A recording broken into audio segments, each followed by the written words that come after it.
بسم اللہ الرحمن الرحیم۔ السلام علیکم، میرے چینل سدھ اوریجنل پر خوش آمدید۔ امید کرتی ہوں آپ سب ٹھیک ٹھاک ہوں گے، خوش باش ہوں گے۔ اللہ تعالیٰ کی ڈھیروں ڈھیر نعمتیں اور برکتیں آپ پر نازل ہوں۔ تو چلیے چلتے ہیں، شروع کرتے ہیں آج کی ویڈیو۔ عمران سیریز بلیک ہاؤنڈز چوتھی قسط۔ منوہر نے دروازے پر آہستہ سے دستک دی اور پھر پیچھے ہٹ کر کھڑا ہو گیا۔ آ جاؤ، اندر سے آواز سنائی دی اور منوہر دروازے کو دھکیلتا ہوا اندر داخل ہو گیا۔ یہ چھوٹا سا کمرہ تھا جس میں ایک مقامی آدمی موجود تھا۔ اس نے اپنے جسم کے گرد چادر لپیٹی ہوئی تھی جس سے اس کا چہرہ آدھے سے بھی زیادہ ڈھکا ہوا تھا۔ کمرے میں ہلکی پاور کا ایک بلب روشن تھا۔ کمرے میں 2 چارپائیاں رکھی ہوئی تھیں جن پر پرانے سے بستر بچھے ہوئے تھے۔ رقم آ گئی ہے جناب، مقامی نے منوہر سے مخاطب ہو کر پوچھا۔ لہجہ مودبانہ تھا۔ ہاں، منوہر نے کہا اور جیب سے بڑے نوٹوں کی ایک گڈی نکال کر اس نے اس کی طرف پھینک دی۔ اس آدمی نے گڈی جپٹی اور اسے اچھی طرح چیک کر کے اس نے جیب میں ڈالا اور پھر جیب سے ایک کاغذ نکال کر اس نے منوہر کو دیا۔ اس میں سب کچھ لکھا ہوا ہے، اب آپ فوراً یہاں سے چلے جائیں کیونکہ میرا ساتھی کسی بھی لمحے آ سکتا ہے، اس آدمی نے کہا۔ منوہر نے کاغذ جیب میں ڈالا اور پھر سر ہلاتا ہوا تیزی سے مڑا اور دروازہ کھول کر باہر نکل گیا۔ یہ بستی سے ہٹ کر ایک چھوٹا سا مکان تھا۔ چند لمحوں بعد منوہر مکان سے باہر آ گیا۔ اس کے جسم پر عام سا لباس تھا۔ وہ تیز تیز قدم اٹھاتا آگے بڑھتا چلا گیا۔ تھوڑی دور اندھیرے میں ایک فوجی جیپ کھڑی تھی۔ ڈرائیونگ سیٹ پر ایک فوجی بیٹھا ہوا تھا لیکن اس کے کاندھے پر سٹارز کی بجائے سیاہ کراس لگا ہوا تھا۔ چلو، منوہر نے ڈرائیور کے ساتھ والی سیٹ پر بیٹھتے ہوئے کہا اور ڈرائیور نے اس بات میں سر ہلاتے ہوئے جیپ آگے بڑھا دی۔ جلد ہی جیپ اس بستی کو پیچھے چھوڑ کر تنگ پہاڑی راستوں پر دوڑتی ہوئی آگے بڑھتی چلی گئی۔ کافی دور جا کر جیپ ایک چٹان کے قریب رک گئی اور منوہر نے جیب سے ایک چھوٹا سا آلہ نکالا اور اس پر موجود ایک بٹن دبا دیا۔ دوسرے لمحے چٹان سرر کی آواز کے ساتھ ہی ایک طرف ہٹتی چلی گئی اور جیپ تیزی سے مڑ کر اندر جاتے ہوئے راستے کی طرف بڑھ گئی۔ سرر کی آواز عقب سے ابھری اور پھر جیپ کچھ آگے جا کر رکی اور منوہر تیزی سے جیپ سے اترا اور اس نے بڑھ کر ایک چٹان کی جڑ میں پیر مارا تو ایک بار پھر سرر کی تیز آواز کے ساتھ چٹان ہٹ گئی۔ اب دوسری طرف سے تیز روشنی نظر آنے لگی۔ یہ ایک خاصا بڑا کمرہ تھا جس میں 4 افراد موجود تھے، لیکن کمرے میں کوئی فرنیچر نہ تھا، البتہ فرش پر روئی کا نمدہ بچھا ہوا تھا اور ایک پیڈو میکس لیمپ ایک کونے میں جل رہا تھا۔ ان چاروں نے بڑے ادب سے منوہر کو سلام کیا۔ بیٹھو، منوہر نے کہا اور پھر خود بھی نمدے پر بیٹھ گیا۔ اس نے جیب سے وہی کاغذ نکالا اور اس کو اپنے سامنے فرش پر پھیلا دیا۔ یہ ایک ہاتھ سے بنا ہوا نقشہ تھا۔ منوہر اس پر جھک گیا۔ نقشے پر جگہ جگہ نشانات لگے ہوئے تھے۔ تو یہ گروپ درسام پہاڑی کے راستے آ رہا ہے، منوہر نے ایک طویل سانس لیتے ہوئے کہا۔ کون سا گروپ باس؟ پاس بیٹھے ہوئے ان چاروں میں سے ایک نے چونک کر پوچھا۔ ایک پاک ایشیائی گروپ آ رہا ہے رام پیارے، اور ہم نے اسے شکار کرنا ہے، منوہر نے مسکراتے ہوئے کہا۔ لیکن یہ ہے کون اور کیوں آ رہا ہے؟ رام پیارے نے حیرت بھرے لہجے میں کہا۔ تمہیں یاد ہے کہ ہم نے باجوڑا گروپ کا خاتمہ کیا تھا، منوہر نے مسکراتے ہوئے کہا۔ یس باس، اور سارا گروپ ختم ہو گیا تھا، اس آدمی نے جواب دیا۔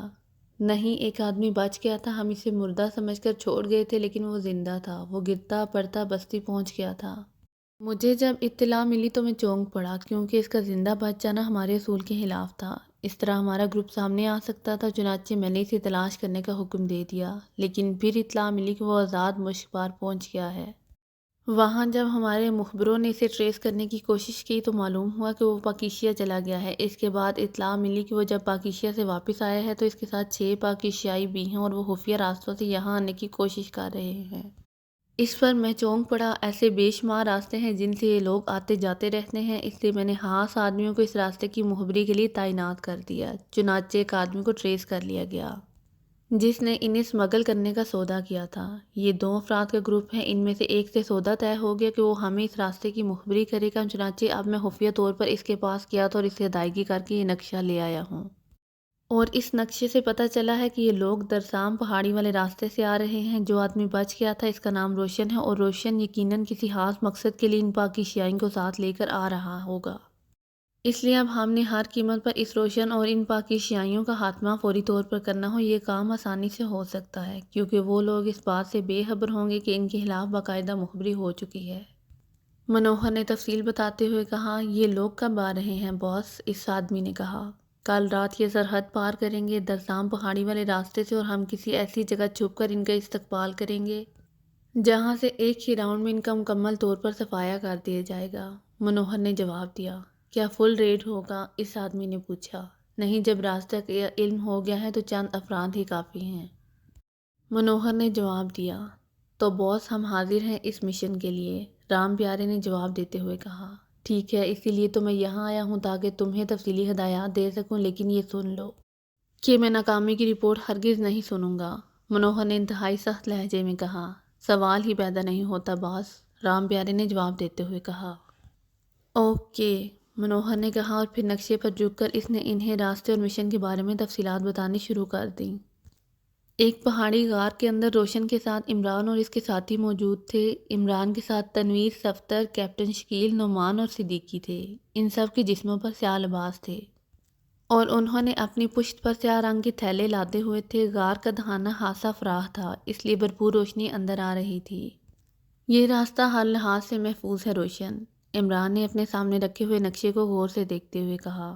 جی ہاں جناب، میں نے اس لیے اس محفوظ ترین راستے کا انتخاب کیا ہے، ورنہ تو اور بھی بے شمار راستے ہیں۔ ان راستوں پر کافرستانی فوج کے چھاپے کا خطرہ رہتا ہے، جبکہ یہ راستہ قطعی محفوظ ہے، روشن نے جواب دیتے ہوئے کہا۔ کیا تم پہلے کبھی اس راستے سے گزرے ہو؟ عمران نے پوچھا۔ نہیں جناب، میرے لیے یہ نیا ہی ہوگا، لیکن آپ فکر نہ کریں، جو لوگ ہمارے گائیڈ ہیں وہ اس کے ایک ایک چپے سے واقف ہیں۔ ان کا کام بھی یہی ہے کہ وہ ادھر سے لوگوں کو ادھر اور ادھر سے ادھر پہنچاتے رہتے ہیں، روشن نے جواب دیتے ہوئے کہا۔ کیا یہ لوگ باقاعدہ رقم لیتے ہیں؟ عمران نے پوچھا۔ جی ہاں، فی کس 10,000 روپے، اور وہ بھی صرف مجاہدین سے، اگر کوئی دوسرا ہو تو 20,000 روپے، روشن نے جواب دیتے ہوئے کہا، اور عمران نے اس بات میں سر ہلا دیا۔ اور پھر تھوڑی دیر بعد انہیں دور سے کسی لگڑ بگڑ کے چیخنے کی آواز سنائی دی، اور روشن یہ آواز سنتے ہی چونک کر کھڑا ہو گیا۔ یہ ان کا محسوس کوشچن ہے، میں انہیں یہیں لے آتا ہوں، روشن نے کہا، اور تیزی سے قدم بڑھاتا غار کے دہانے کی طرف بڑھ گیا۔ پوری طرح محتاط رہنا، جو لوگ رقم لے کر یہ کام کرتے ہیں وہ رقم لے کر مخبری بھی کر سکتے ہیں، روشن کے باہر جاتے ہی عمران نے اپنے ساتھیوں سے مخاطب ہو کر کہا۔ نقشہ تو دیکھ لیا ہے، کیوں نہ اب ہم خود آگے بڑھ جائیں، تنویر نے کہا۔ نہیں، صرف نقشہ دیکھنے سے بات نہیں بنتی، سرحد پر کافرستانی فوج موجود ہے، لیکن ایسے لوگ بھی راستے جانتے ہیں جن تک فوج بھی نہیں پہنچ سکتی، اور ہو سکتا ہے فوج کا ان کا باقاعدہ لین دین بھی ہو۔ جب تک کوئی واضح خطرہ سامنے نہ آ جائے، ہم لوگوں نے ان کی ہی پیروی کرنی ہے، عمران نے جواب دیتے ہوئے کہا، اور باقی ساتھیوں نے اس بات میں سر ہلا دیے۔ چند لمحوں بعد غار سے باہر قدموں کی آواز ابھری، اور پھر روشن کے ساتھ دو مقامی آدمی اندر داخل ہو گئے۔ انہوں نے جسموں کے گرد چادریں لپیٹی ہوئی تھیں، سر پر مقامی ٹوپیاں تھیں، اور چادروں سے آدھے چہرے بھی ڈھکے ہوئے تھے۔ آپ لوگوں نے پوری طرح محتاط رہنا ہے، آپ کی ذرا سی غلط حرکت سے کافرستانی فوج کو آپ کا علم ہو جائے گا، اس لیے پوری طرح محتاط رہیں اور راستے میں قطعی کوئی بات چیت نہ کی جائے، ایک آدمی نے عمران اور اس کے ساتھیوں سے مخاطب ہو کر قدرے سخت لہجے میں کہا۔ وہ چہرے سے ہی عیار اور مکار آدمی لگتا تھا۔ یہ مجاہدین کے مہمان ہیں خورشید، اس لیے لہجہ نرم رکھو، دوسرے نے مسکراتے ہوئے کہا۔ میں تو انہیں مطلع کر رہا تھا کہ کہیں غلطی نہ کر بیٹھیں اور بدنام ہم ہو جائیں، خورشید نے منہ بناتے ہوئے جواب دیا۔ آپ ناراض نہ ہوں جناب، میرے ساتھی کا قدرتی طور پر لہجہ ہی ایسا ہے۔ بہرحال آپ بے فکر رہیں، آپ بالکل صحیح سلامت سرحد پار کر لیں گے، یہ راستہ ہر لحاظ سے انتہائی محفوظ ہے، دوسرے آدمی نے مسکراتے ہوئے عمران اور اس کے ساتھیوں سے کہا۔ تمہارا نام کیا ہے؟ عمران نے پوچھا۔ جی میرا نام اعظم ہے، دوسرے آدمی نے جواب دیتے ہوئے کہا۔ پہلے تم ہمیں اس راستے کی پوری تفصیل بتاؤ، یہ نقشہ میرے پاس ہے، اس نقشے کی مدد سے بتاؤ کہ ہم کہاں کہاں سے گزریں گے، اور کافرستانی فوج کی طرف سے خطرہ کس کس جگہ اور کس کس طرف سے ہوگا، عمران نے سنجیدہ لہجے میں کہا۔ تم ان نقشے وغیرہ کو چھوڑو، تم نے آم کھانے ہیں یا پیڑ گننے ہیں، تم نے تو سرحد پار پہنچنا ہے، پہنچ جاؤ گے، خورشید نے اسی طرح سخت لہجے میں کہا، اور عمران اٹھ کھڑا ہوا۔ اوکے مسٹر خورشید، ہم نے واقعی آم کھانے ہیں، لیکن ہم کچے آم کھانے کے عادی نہیں ہیں، عمران نے مسکراتے ہوئے کہا۔ دوسرے لمحے خورشید بری طرح چیختا ہوا اچھل کر غار کی ایک دیوار سے دھماکے سے جا ٹکرایا۔ عمران نے اچانک اس پر ہاتھ چھوڑ دیا تھا۔ کیا یہ اعظم اور روشن دونوں نے بری طرح چونکتے ہوئے کہا، لیکن دوسرے لمحے وہ دونوں حیرت سے بتوں کی طرح ساکت ہو گئے۔ جب عمران کے سارے ساتھیوں نے جیبوں سے مشین پسٹل نکال کر ان کی طرف کر دیے، خورشید نیچے گرتا ہی چیختا ہوا اچھلا، اور دوسرے لمحے اس کے ہاتھ میں ریوالور کی جھلک نظر آئی، مگر اس کے ساتھ ہی عمران یکلخت اپنی جگہ سے اچھلا، اور خورشید کے منہ سے ایک بار پھر چیخ نکل گئی۔ عمران کے پیر کی ضرب اس کے ہاتھ پر پڑی تھی جس میں ریوالور تھا، اور ریوالور اس کے ہاتھ سے نکل کر دور جا گرا۔ اب اگر غلط حرکت کی تو گردن توڑ دوں گا، عمران نے غراتے ہوئے کہا، اور اس کے ساتھ اس نے آگے بڑھ کر ایک بار پھر بازو گھما دی اور خورشید ایک بار پھر اچھل کر کسی گیند کی طرح غار کی دوسری دیوار سے جا ٹکرایا اور اس کے حلق سے نکلنے والی چیخ سے غار گونج اٹھی۔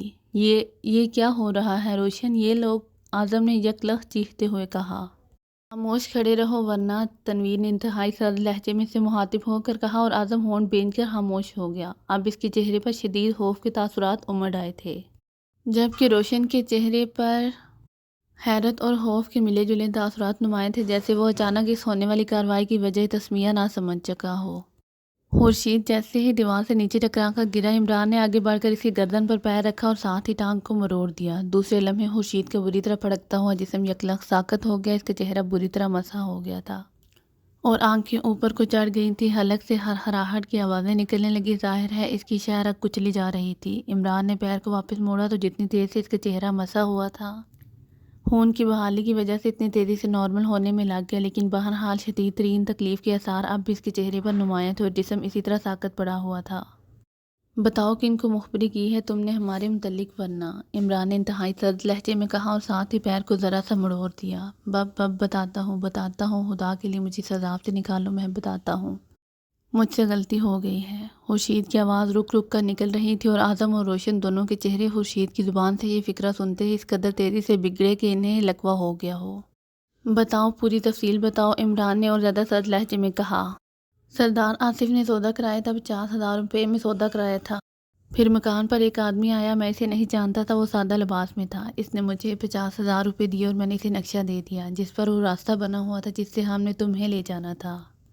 خورشید نے اسی طرح رک رک کر جواب دیتے ہوئے کہا، اس کے چہرے سے ہی ظاہر ہوتا تھا کہ اس کی حالت کافی خراب ہے۔ کون ہے یہ سردار آصف؟ پوری تفصیل بتاؤ، عمران نے گراتے ہوئے کہا۔ سردار آصف چوہٹا کا سردار ہے، خورشید نے جواب دیتے ہوئے کہا۔ میں جانتا ہوں جناب سردار آصف کو، اور مجھے افسوس ہے کہ خورشید نے غداری کی ہے۔ میں سوچ بھی نہ سکتا تھا کہ یہ ایسا بھی کر سکتا ہو۔ جناب، ہمارے ہاں غدار کو انتہائی عبرتناک سزا دی جاتی ہے۔ اب مجھے اجازت دیں میں اپنے ہاتھوں اس غدار کو اس غداری کی سزا دوں، اعظم نے یک لخت غصیلے لہجے میں کہا۔ عمران نے ایک نظر اس کے چہرے کی طرف دیکھا اور پھر پیر ہٹا لیا۔ ٹھیک ہے، تمہیں اسے سزا دینی چاہیے، عمران نے کہا، اور اعظم نے بجلی کی تیزی سے جیب سے ریوالور نکالا اور دوسرے لمحے غار ریوالور کے خوفناک دھماکوں کے ساتھ خورشید کے حلق سے نکلنے والی کربناک چیخوں سے گونج اٹھا۔ خورشید، گولیاں اس کے سینے میں لگی تھیں۔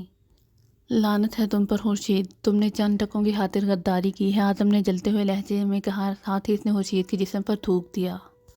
یہ لیں جناب ریوالور، اس میں ابھی گولیاں موجود ہیں، یہ بھی میرا ہی ساتھی تھا، اس لیے مجھے بھی اس کے گناہ کی سزا ملنی چاہیے۔ اب بے شک مجھے گولی مار دے، میں ہر سزا بھگتنے کے لیے تیار ہوں، اعظم نے ریوالور عمران کے قدموں میں ڈالتے ہوئے کہا۔ ریوالوروں کی ہمارے پاس کوئی کمی نہیں ہے اعظم، اگر تم اس کے ساتھ شامل ہوتے تو اس طرح اطمینان سے نہ کھڑے ہوتے۔ مجھے معلوم ہے کہ تم سمگلر ضرور ہو لیکن ایمان کے سوداگر نہیں ہو، عمران نے آگے بڑھ کر اعظم کے کاندھے پر تھپکی دیتے ہوئے کہا، اور اعظم نے بے اختیار ایک طویل کا سانس لیا۔ بہرحال میں زندگی بھر اس کی اس حرکت پر شرمندہ رہوں گا، کاش مجھے پہلے اس کی غداری کا علم ہو جاتا تو میں اسے پہلے ہی ختم کر دیتا، اعظم نے جھک کر ریوالور اٹھاتے ہوئے کہا۔ آپ کو کیسے علم ہوگا عمران صاحب کہ اس نے غداری کی ہے؟ روشن نے پہلی بار زبان کھولتے ہوئے کہا۔ مجھے علم نجوم آتا ہے، اس بات کو چھوڑو، اب اصل مسئلہ یہ ہے کہ کن لوگوں نے سردار آصف کے ذریعے ہماری مخبری کے لیے خورشید کو اتنی باری رقم دی ہے اور کیوں، عمران نے سنجیدہ لہجے میں کہا۔ میرا خیال ہے کہ بلیک ہاؤنڈز کو ہمارے متعلق اطلاعات مل گئی تھی اور یہ یقیناً انہیں کا ہی کارنامہ ہے، صفدر نے کہا۔ اگر واقعی یہی بات ہے صفدر، تو پھر سمجھ لو کہ بلیک ہاؤنڈز خاصی باخبر اور خاصی فعال تنظیم ہے اور ہمیں اب ہر حال میں محتاط رہنا ہوگا، عمران نے جواب دیا۔ لیکن اب وہاں جانے کا کیا پروگرام بنے گا؟ کیا اب کوئی دوسرا راستہ اختیار کیا جائے گا؟ تنویر نے کہا۔ آپ بے فکر رہیں جناب، میں آپ کو ایک اور راستے سے لے جاؤں گا، اس راستے کا علم خورشید کو بھی نہیں ہے، یہ میں نے حال ہی میں دریافت کیا ہے، اعظم نے کہا۔ وہ لوگ جنہیں خورشید نے مخبری کی ہے تمہارے خیال کے مطابق ہمارا استقبال کہاں کریں گے؟ عمران نے اس بات کو نظر انداز کرتے ہوئے کہا۔ سوگاگ سے پہلے تو ایسا ممکن ہی نہیں ہے، وہ یقیناً ہمارا راستہ درسام درے پر روکنے کی کوشش کریں گے، وہ ایک ایسی جگہ ہے جہاں سے ہم پر اگر فائر کھول دیا جائے تو ہم اپنا تحفظ بھی نہ کر سکیں گے، اعظم نے جواب دیتے ہوئے کہا۔ اور روشن نے بھی اس کی ہاں میں ہاں ملا دی۔ یہاں میرے پاس بیٹھو اور مجھے بتاؤ کہ یہ درہ کہاں ہے اور اس کی کیا تفصیلات ہیں، عمران نے کہا، اور پھر اس نے اعظم اور روشن دونوں کو اپنے ساتھ بٹھا لیا اور ان سے مسلسل سوالات پوچھنے شروع کر دیے۔